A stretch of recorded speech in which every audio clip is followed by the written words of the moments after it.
Hi, I'm Lindy Goodall. Thanks for attending this year's Virtual Sewing Expo and taking time to watch this video. Last year's class was on professional pointers for pucker prevention. And like last year, I've used my 2 sessions to cover the same topic so that we can get a little bit more detail. Now, if you missed last year's session, you can go to my special linked Expo page and there's a link there. Now, let's get on to this year's topic. This is the Embroidery Recipe, which is my new book. Chances are when you got your first embroidery machine, and here's mine, you thought embroidery was pretty easy. You just put some fabric in the hoop, put it in your machine, put some thread in, press the start button, and you're off to a great start. But after a few projects, you realize there's just a little bit more to it. Well, who are we kidding? There's a lot more to it. So not all fabrics work well with all designs. So let's take a look at some of these designs that I have here on my table. So here I have a cotton fabric. It's smooth and stable. But this is a t-shirt.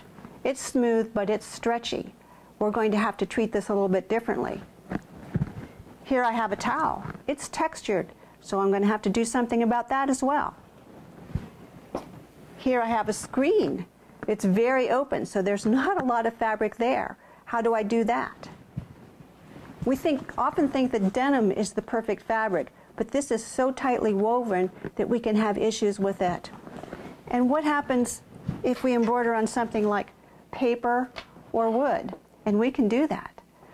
So there are a lot of things that we need to know about embroidery. Embroidery is one of those things that the more you know about it, the more you realize there is to know about it. And that's exactly why I love it. There's so much potential and possibility that it's conceivable that you could never be bored unless you allow yourself to fall in the rut.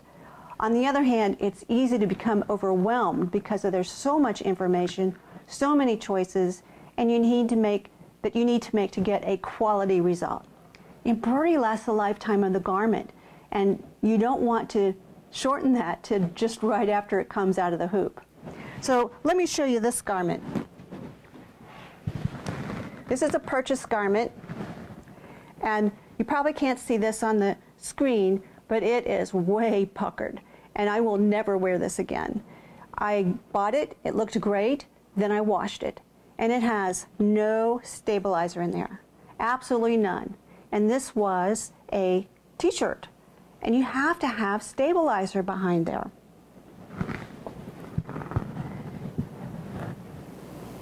So to get a good handle on all the important factors, I came up with the idea of an embroidery recipe.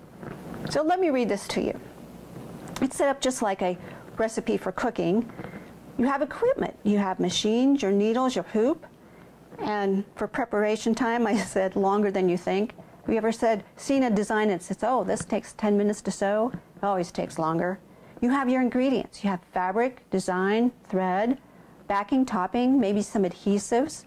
And cooking time, for us, it's, you could approximate that by multiplying stitch count times machine speed plus color changes. And then, of course, there's always thread breaks and other things like that.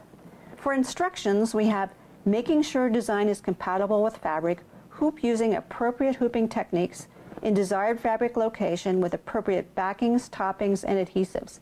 Season with threads as desired. Set machine tensions carefully to avoid burning. Sew until done in properly maintained machine. Trim threads, remove from hoop promptly, discard backing, and serve with pride and joy. So yes, it's rather generic. It's kind of like saying a cookie recipe is made up of thickener, fat, sweetener, emulsifier, and some flavoring.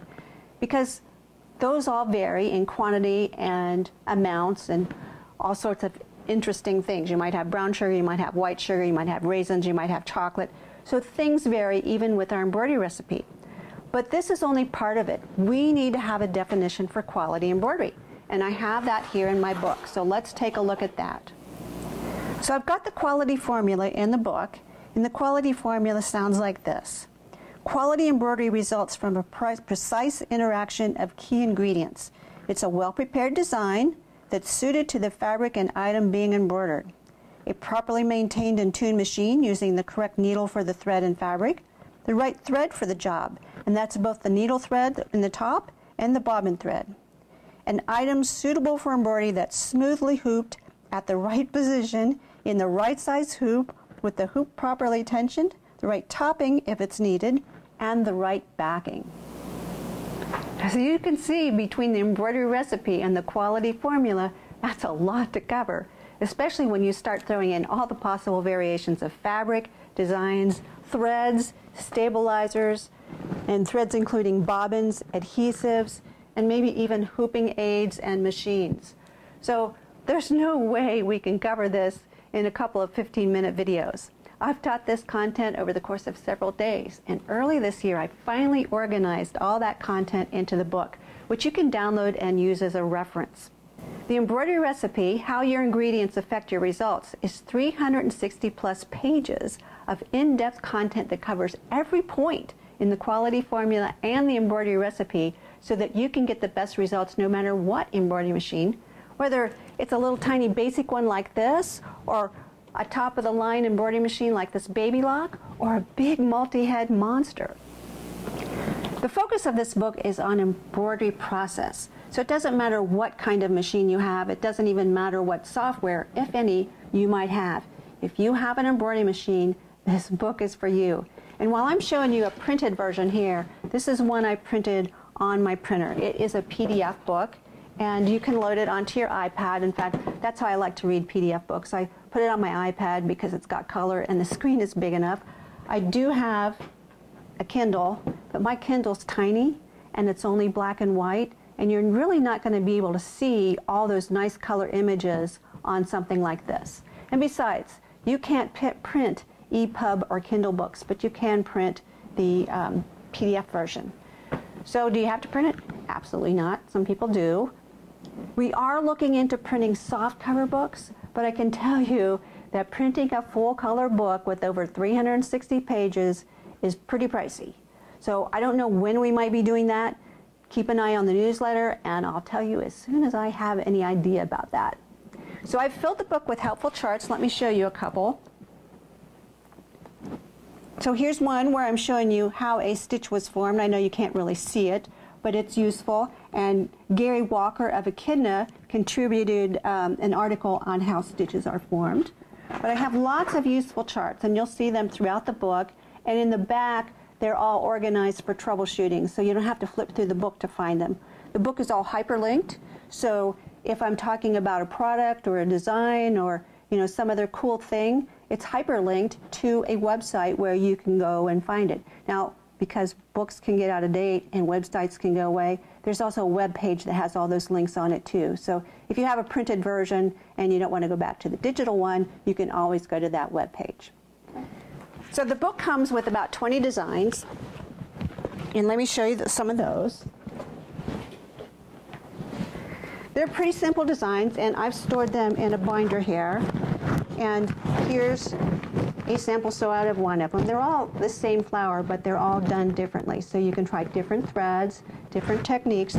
And this form in the back is a PDF that you can print out so you can make your own binder if you want to. There are no exercises in the book.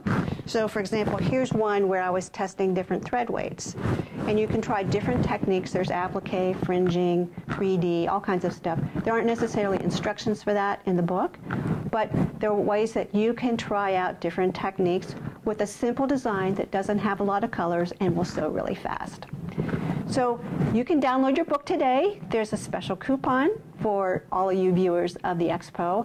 And if you want to see a little bit of it first, you can download a free demo version or excerpt and see what it looks like to you.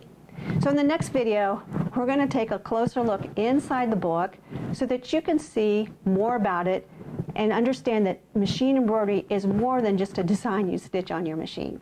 See you then, and thanks for watching.